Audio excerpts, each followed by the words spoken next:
All right, guys, how's everybody today, and ladies? All right, you know, obviously today was a different ball game for all of us. First day of school. You know, it's really why the players, you know, come here is to get an education. So, you know, I know many of them were excited about getting back in class and going to school. Our focus for this week is to improve. You know, how much you improve between the first scrimmage and the second scrimmage goes a long ways into saying who and what your role on this team is going to be, because we'll have to make some decisions about who we're going to coach and who we're going to get ready to play. We've tried to, you know, expose our players to as many things as we can this week in terms of game situations. And I think the scrimmage will be more game-like in terms of, you know, the types of things that we try to do. You know, look, guys, I know you're going to ask me about the quarterbacks, but the quarterback decisions is going to get made by what the players do on the field. You know, who performs the best, who does the best job of leading the team, making good choices and decisions, taking care of the ball. That's how it's going to get decided. And you know, we're sort of monitoring that every day. You know, Jake's toe deal went very well. We don't expect him to be out more than, you know, it's day to day, but maybe another day or two. And some other players that, you know, got back to practicing today, you know, some of the injured guys that were here for rehab during camp, you know, they have Kenyon Drake is recovering and did a nice job in practice today in a black jersey. You know, Cam Robinson was in a black jersey only because he, you know, sprained his shoulder a little bit or something. I'm not going to make an explanation for every guy that wears a black jersey. It's the way we practice guys that we don't want to have a lot of contact, so every player knows that he doesn't have contact. And there's not going to be an explanation for that. Parker Barano cut his toe in a incident in the shower or the bathroom some kind of way, hit it on a door, the door fell on it or closed on it or something, and actually required surgery to sew it back up. And this is something that'll probably take, you know, at least a week or so for him to recover from. Chris Black is practicing in a black jersey. You know, this is the time, this is the shortest camp that we've had, only being 2 weeks long. You know, we're playing later. School started earlier. So, you know, most of the time it lasts about 3 weeks. So I felt like we had a good camp. But I think the players really have to do a good job of transitioning into how we need to practice when they go to school. They don't spend all their time here. They're not in meetings a lot. When they come here, they really got to recenter and refocus so we can go out there and get the work done that we need to get done. I felt like there were too many self-imposed limitations, you know, out there today in practice, and I don't think it was one of our better practices, even though up to this point I've been very pleased with the way, you know, the work has been going and the players have been improving. So, you know, we got lots of work to do. We'll start back here with Matt. And Nick, two things. First of all, with our Darius, you talked last week just about him being maybe the most consistent guy that you guys have at wide receiver. Where have you seen him improve since last year, and has he maintained that consistency since you said Well, I think last year, you know, he really improved toward the end of the season, and we actually were playing him in some games, and, you know, he got an MCL, which really kind of knocked him out of the rest of the season. So, you know, we really felt like last year he sort of came into his own toward the end of the season, then had some bad luck with some injuries. So, you know, to see him come back, I think he just shows more maturity. You know, now I think he's got more confidence in what he's doing.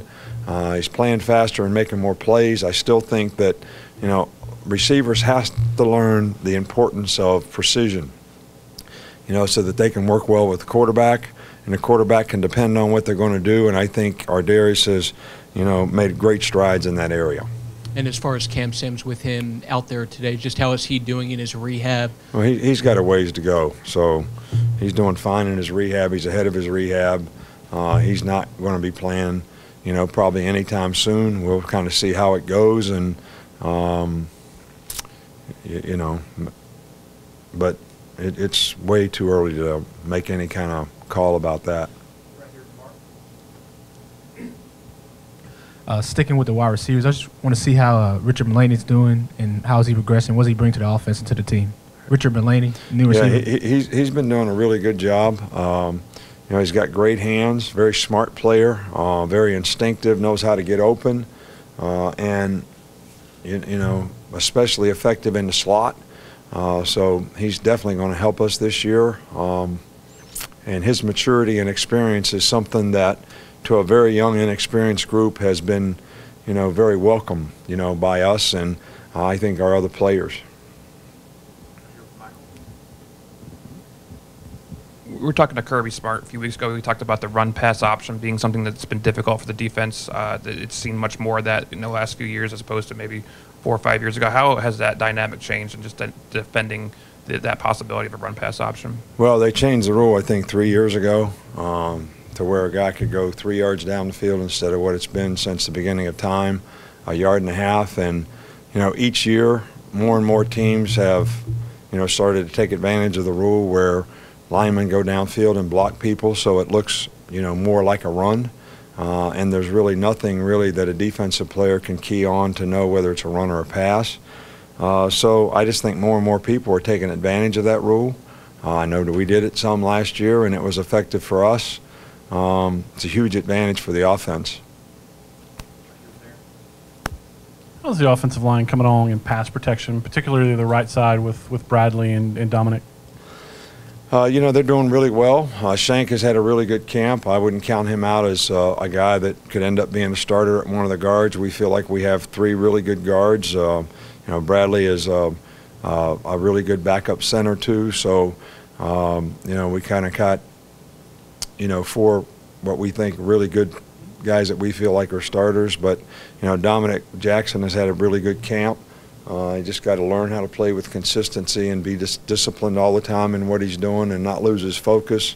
When he does that, he's a very effective player. So, I'm pleased with the progress that we're making. We've, been a little more physical up front, and I think that's something we need to keep working on. But pass protection is always, something that takes a little more time, a little more work for the guys to, work out, especially against pressures. And I think that's something that we need to continue to work on.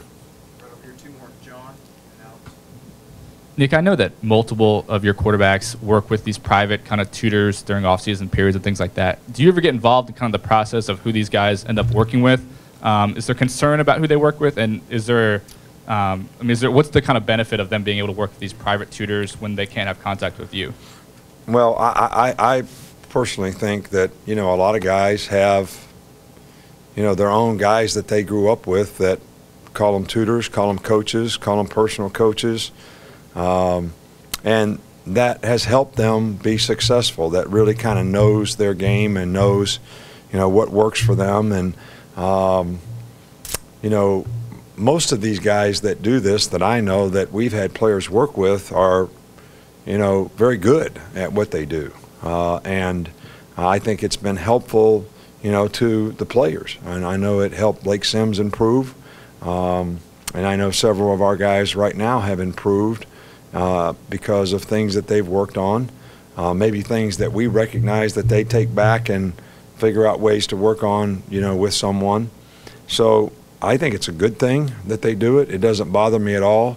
We don't try to communicate with them at all.